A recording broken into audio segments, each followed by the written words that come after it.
Watanzania wenzangu, katika mitandao ya kijamii leo nimejionea Mheshimiwa Waziri akiomba kuandaliwa kwa treni maalumu ya kuwabeba watumishi kutoka Dar es Salaam kwenda Dodoma na kutoka Dodoma kwenda Dar es Salaam.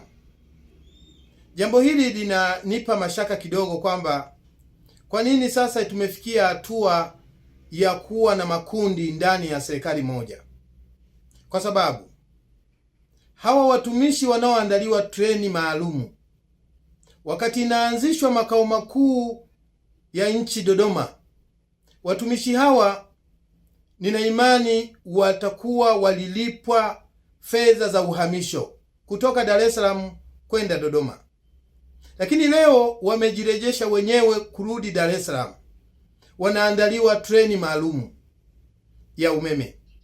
Na treni hii wa Tanzania, mpaka sasa ukihitaji kupanda treni ya umeme, upatikanaji wa tiketi umekuwa wa shida sana. Wananchi wa kawaida na hasa madaraja ya chini inakuwa ni tatizo kubwa.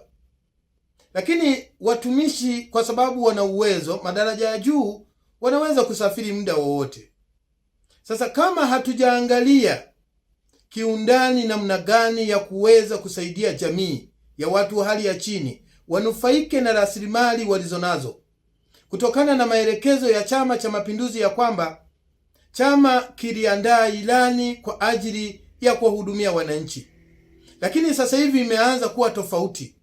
Badala ya kuwahudumia wananchi, sasa tunaenda kuwahudumia zaidi watumishi wa umma. Ikumbuka kwamba watumishi wa umma hao ndio wanaotumia magari ya kifahari, lakini hao watumishi wa umma tena wanaenda kuandaliwa treni maalumu. Wananchi wa kawaida watakuwa kwenye kundi gani? Wakihitaji kwenda Dar es Salaam wapande mabasi, wakihitaji kwenda Dodoma wapande mabasi. Hii treni kwa hiyo iliandaliwa kwa ajili ya watumishi wa umma.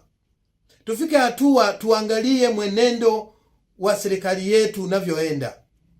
Kama mnakumbuka, hivi karibuni Mheshimiwa Rais alipunguza idadi ya magari katika msafara wake ili aweze kubana matumizi kwa manufaa ya umma, na baadhi ya viongozi wameanza kufata.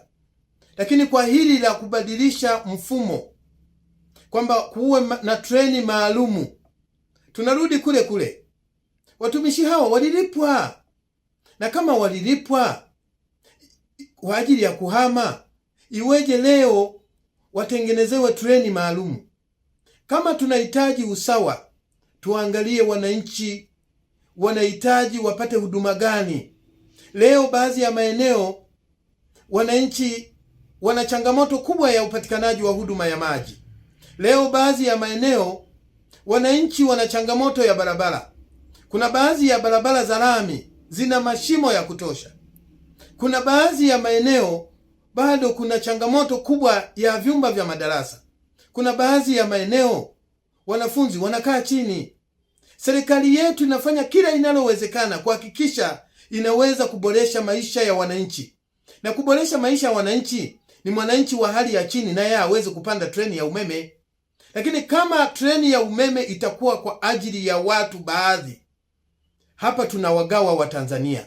Na kama tunawagawa Watanzania, tunaenda kutengeneza bomu lingine ambalo hatuwezi kulitegua, kwa sababu sera ya Chama cha Mapinduzi ni kumhudumia mwananchi. Na kama mwananchi huyu aliyepaswa kuhudumiwa hahudumiwi, anayehudumiwa ni mtumishi wa umma. Gari la milioni 400-500 anatumia mtumishi wa umma. Treni ya umeme yenye ubora anatumia mtumishi wa umma. Mwananchi wa kawaida akitaka kukata tiketi anaambiwa baada ya siku 3 mpaka siku 5 ndio anaweza kupata tiketi. Hivi kama una dharura ya mgonjwa, unataka utoke Dodoma kuelekea Dar es Salaam, au una dharura ya mgonjwa wa mifupa, kwa sababu kwenye nchi yetu kuna hospitali ya mkoa wa Dodoma, ni hospitali ambayo imekuwa ya kwanza duniani katika swala zima la kutibu mifupa. Watu wengi wamekuwa wakitoka Dar es Salaam kwenda Dodoma. Sasa kama ana mgonjwa, anampeleka hospitali ya mkoa wa Dodoma ili akahudumiwe mifupa. unamwambia baada ya siku 5, lakini mtumishi wa umma umemtengea treni. Swala hili jamani, tuangalie namna ya kuweza kutekeleza ilani ya Chama cha Mapinduzi. Na kama kwa mchezo huu tunaoenda nao wa kuhakikisha kwamba watu fulani ndio waonekane ni bora kuliko watu wengine, tunaenda pabaya. Niombe sana serikali yangu, serikali inayoongozwa na Chama cha Mapinduzi, iangalie namna ya kuwasaidia wananchi wa hali ya chini. Hizi gharama zinazoenda kuboreshwa kwa ajili ya watumishi wa umma zisaidie miundombinu mingine ya wananchi, zisaidie watu ambao wanahitaji kupata barabara.